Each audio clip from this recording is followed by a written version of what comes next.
So the only thing that we're going to do right now, guys, is literally, as you see, I already got my pot prepared. I had a question on one of my other videos about soil and reusing soil and things of that nature. If you take care of your soil and then you didn't have a batch of plants that produce fungus or some kind of bacteria, or it wasn't infested with a certain mite eating your plants, yes, in that case you can always recycle that topsoil. Actually, I'll give you guys some little background knowledge on it. Soil, every time you plant something in the soil actually absorbs a portion of the nutrients out of the plant. Now, not to a detrimental point that you're not getting the nutrients you need, but it does absorb some of the nutrients out of the plant, therefore enriching the soil. So as long as you maintain the soil, keep it pest-free, you know what I mean, fungus-free, you know what I mean, of course you can definitely recycle your soil, because that's what this is right now, and it's really enriched with a lot of stuff because of the fact that I've already fertilized it. It's already had a certain amount of bone meal in it. It's already had plants planted in it for the season that were healthy and you know, added nutrients to the soil, along with when you first initially buy it, all the stuff that is packed with. Okay, so definitely reuse the soil. Farming, and especially urban farming, any type of farming, it's about getting the biggest harvest.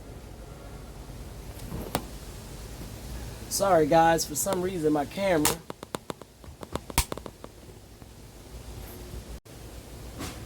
I apologize everybody, I had to readjust my camera all of a sudden.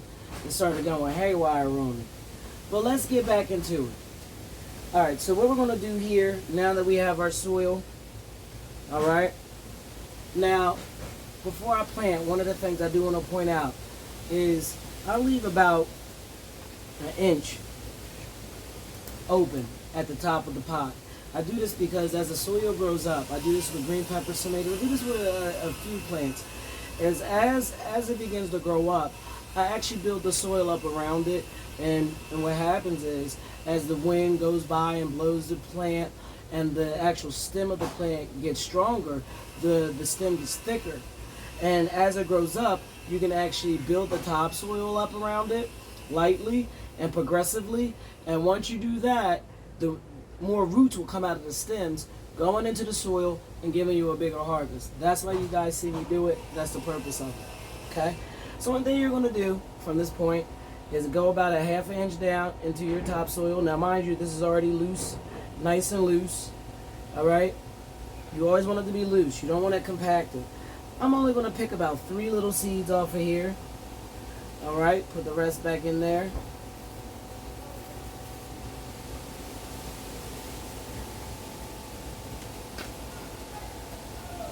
Cover it up nice like you see me doing.